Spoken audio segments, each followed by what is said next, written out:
Okay, I wanted to go over why I'm projecting over 8,000 PGY residency applications or applicants. There's going to be probably closer to 80,000 applications, but 8,000 applicants, and what you should do about it. So let's get into it.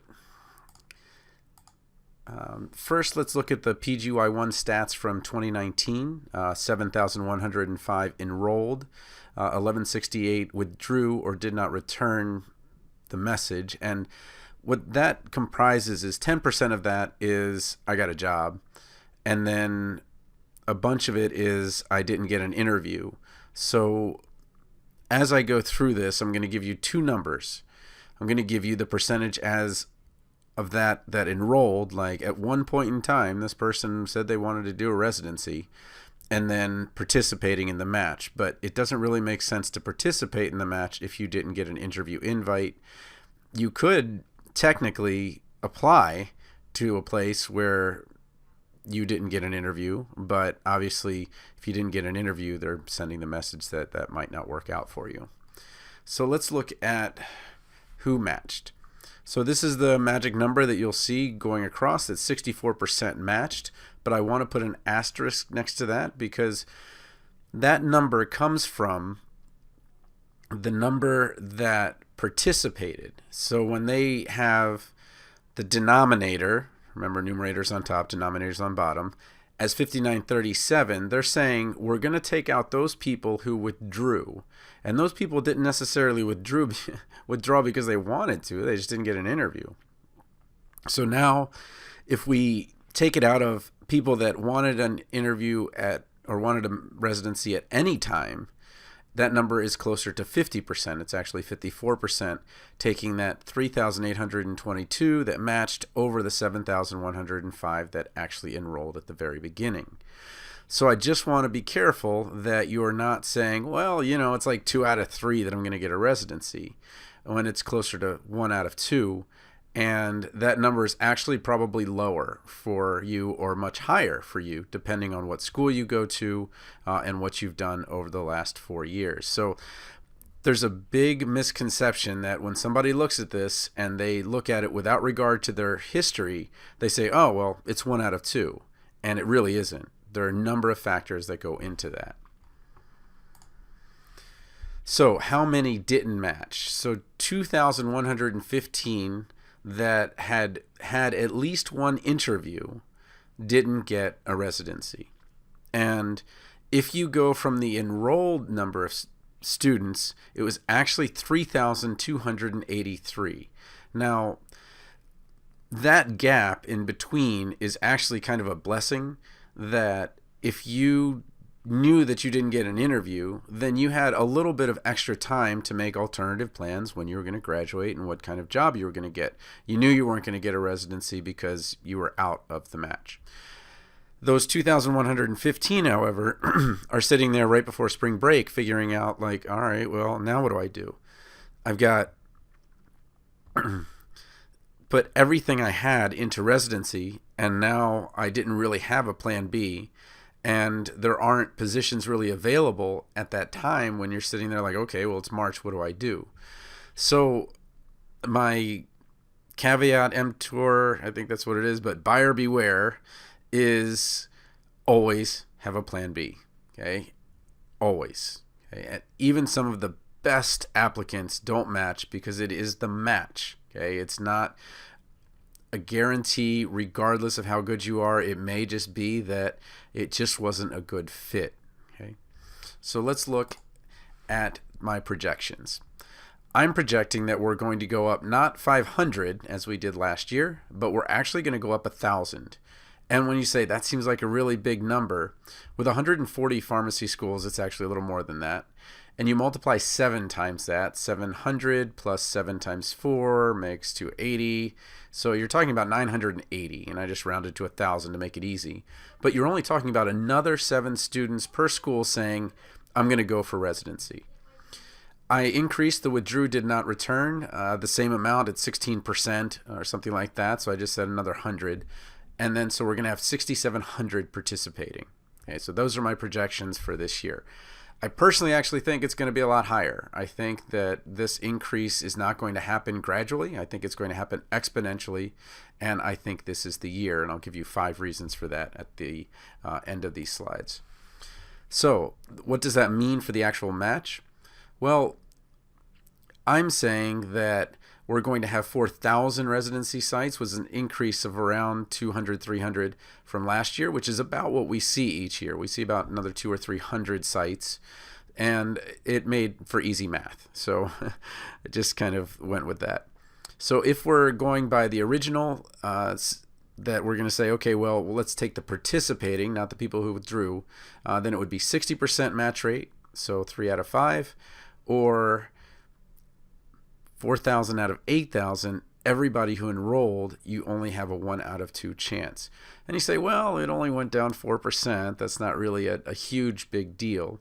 But I think what's going to happen is that a lot of people are going to look at these numbers and say, well, it's 3 out of 5, or it's still 1 out of 2. And they're going to look at it and have false confidence. And I'm going to tell you where I'm getting this extra 1,000 people, or 7 per school, but also why you may or may not be in a school designed to send people to residency. And you say, well, a pharmacy school is a pharmacy school. And what I'm finding is that what is generally pretty steady is the percentage of people that go from a certain school to residency.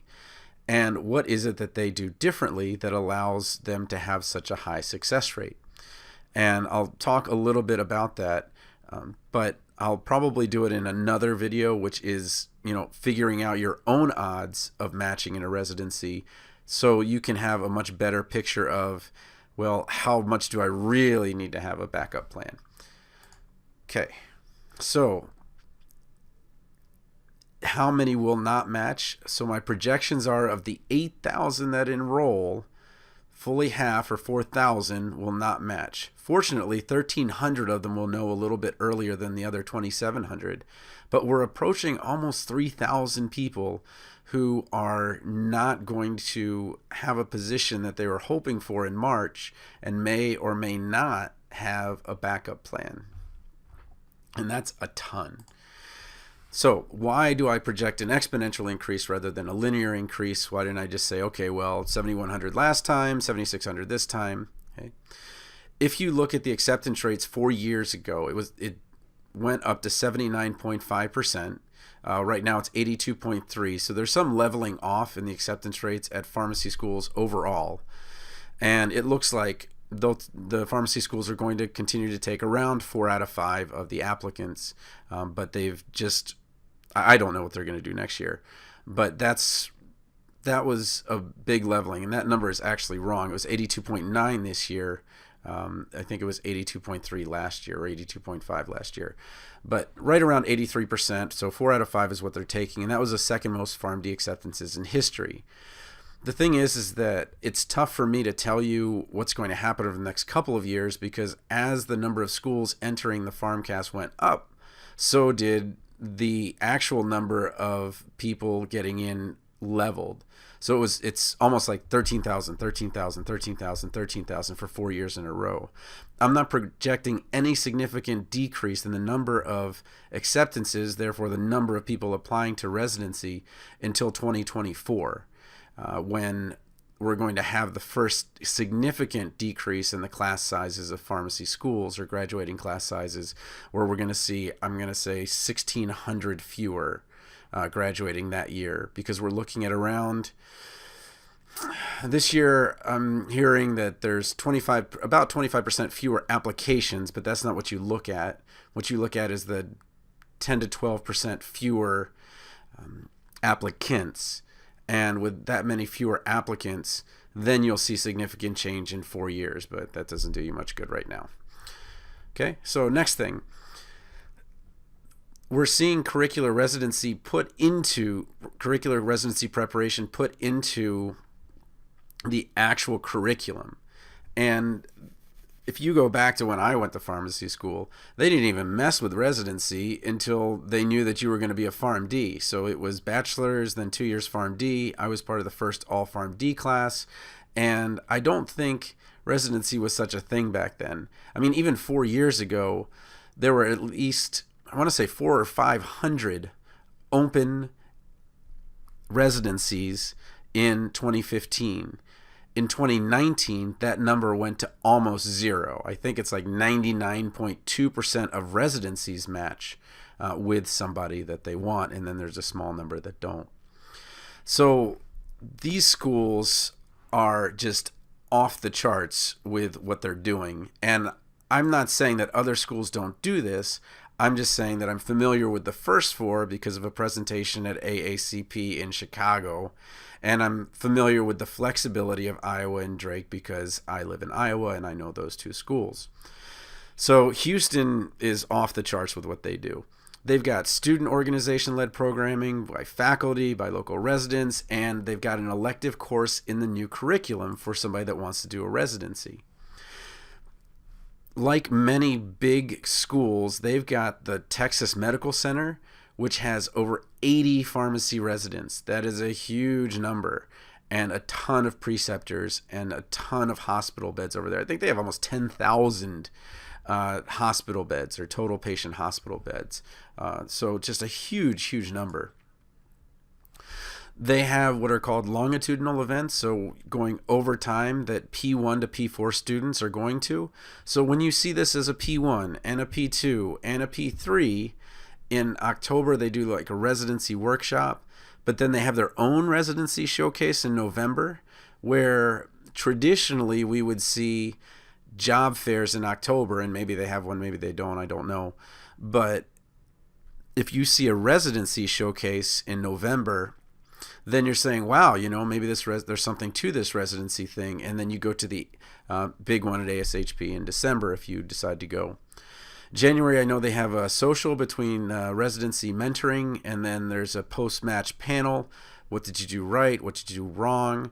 And so this group at Houston there's this great book, Do Twice the Work in Half the Time, that talks about Scrum.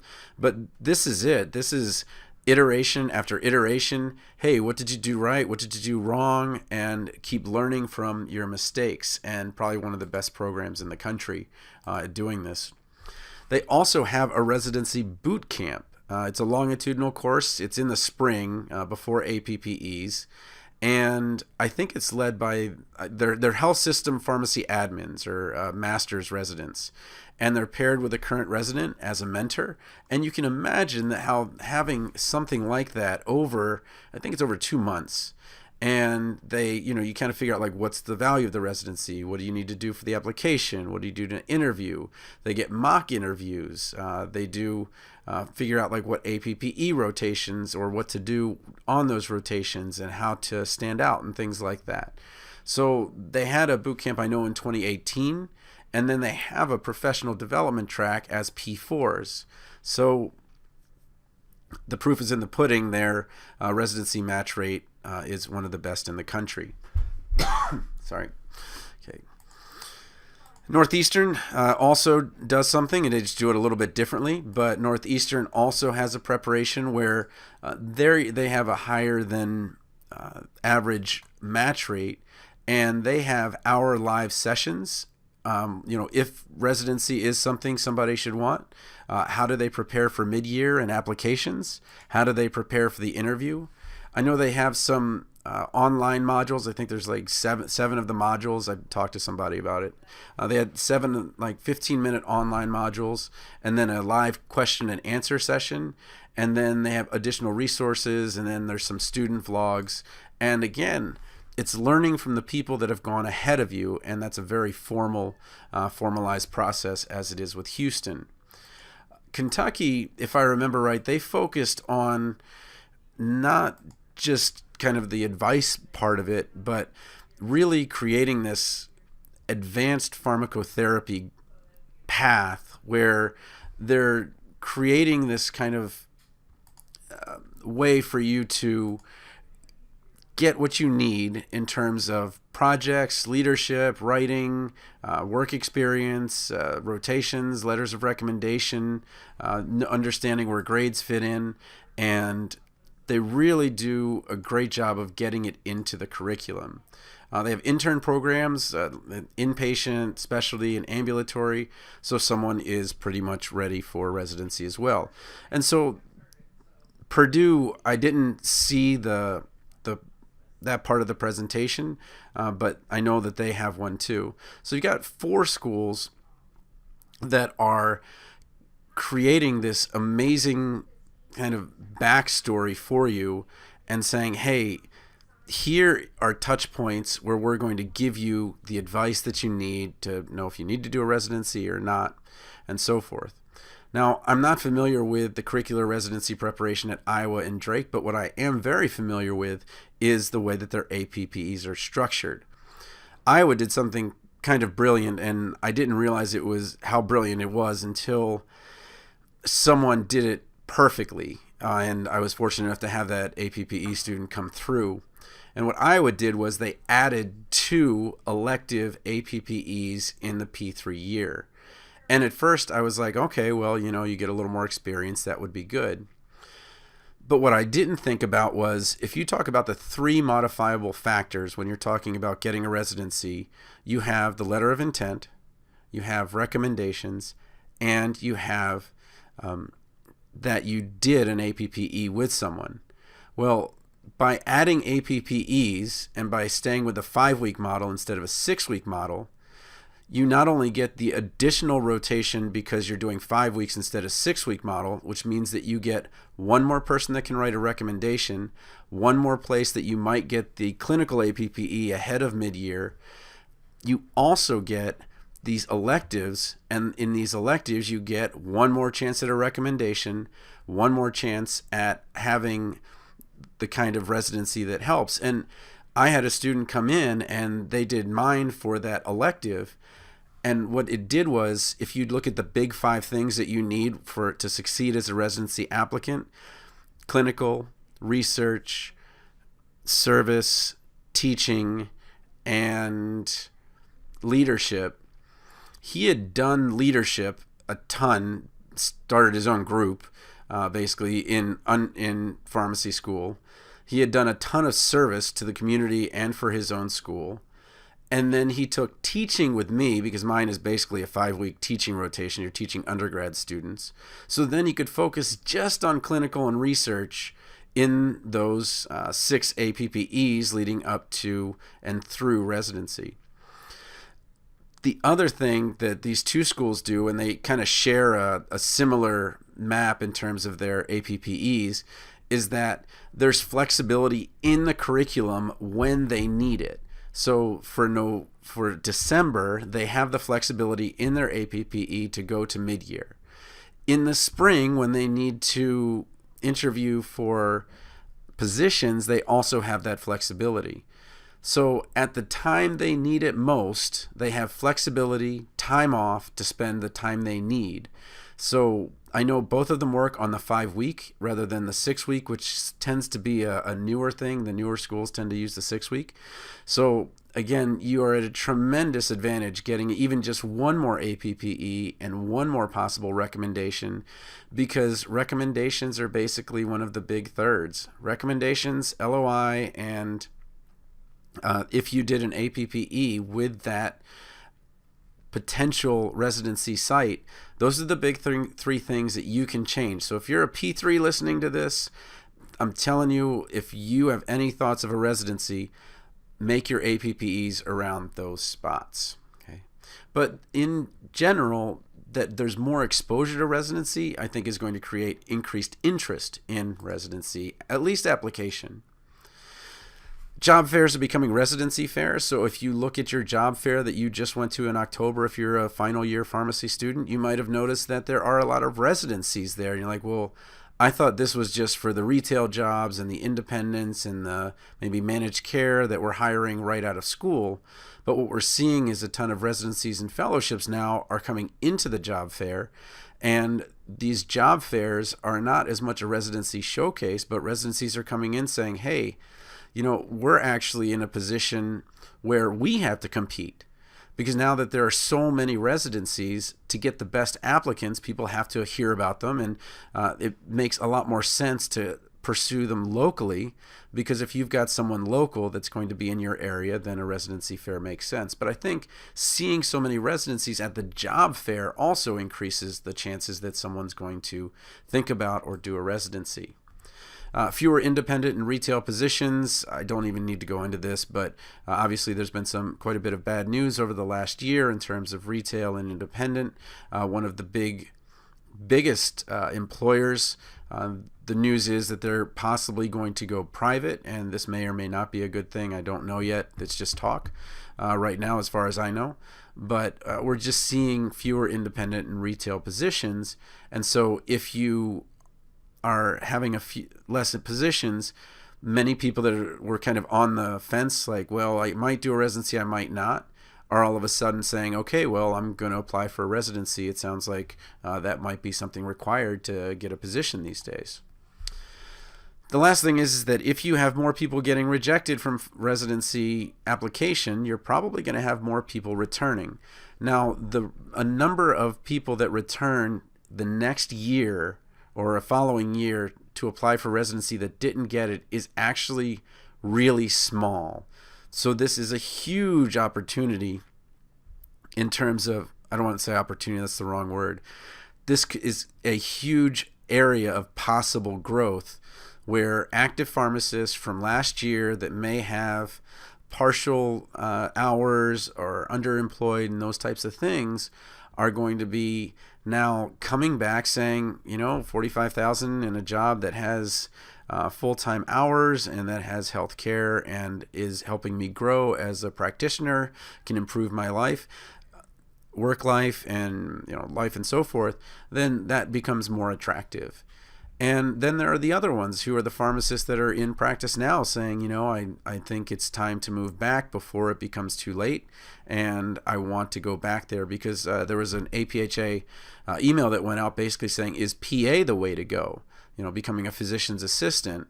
And you want to think of the spread here. So if you're paying $75,000 for a program and not working versus making $45,000 and working, you're talking about $120,000 change from one decision to the other. So if somebody spends $75,000 one year and another person makes $45,000 another, that's $120,000 difference in their year. So I think that these active pharmacists returning is also a possibility because doing a PA, unless you've already paid off your loans and things like that, because I'm seeing, I've started looking, I had someone send me their cost of attendance was a little over $305,000 for 4 years of pharmacy school, not including undergrad. So we're getting to the point where some students might be close to that $500,000 mark in terms of their student loans. And that's not the majority. It's $178,000 is the average, but it is a possibility. And I think that was the last one. So let's kind of go back to the beginning and what I'm projecting. So I think that you're going to have 8,000 enrolled in this residency season. I think that your chances of getting one are going to be around 50-50, but watch for another video where I'm going to say what increases or decreases your odds of getting or matching with a pharmacy residency.